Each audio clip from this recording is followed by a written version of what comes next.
Yo, what's up mga koys? Another day, another vlog na punta. Kaya tara, samahan niyo ako sa aking daily vlog. Koys El Kingani!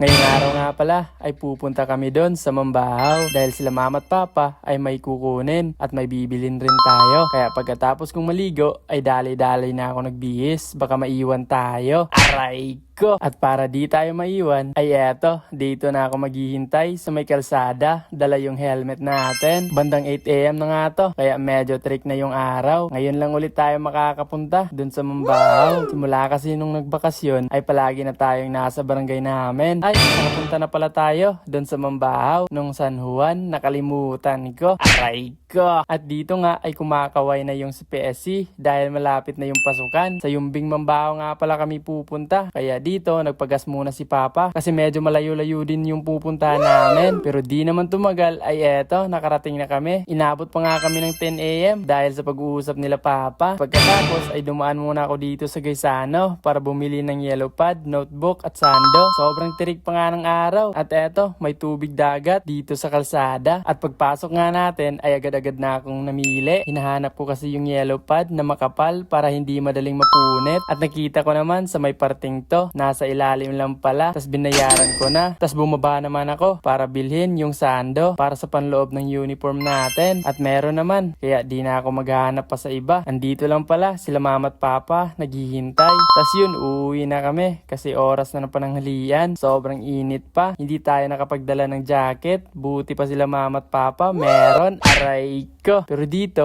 huminto muna kami dahil may bibilin si mama na gamot. Pagkatapos niya ay eto, nadaanan namin tong nagbebenta ng mga prutas at kung ano-ano pa. Kaya bumalik si papa kasi gusto niyang bumili ng durian. Tas syempre, tayo hindi magpapahuli. Bibili din tayo ng mansanas. Yung mansanas nila dito ay tig 15 pesos bawat isa. Meron din namang 7 piraso ng mansanas for 100 pesos. At humabol pa si papa ng 2 pakwan para sa lola ko. Napabili kasi kami dito dahil sobrang mura lang. At para lagi kayong updated sa mga latest vlog ko, just follow me.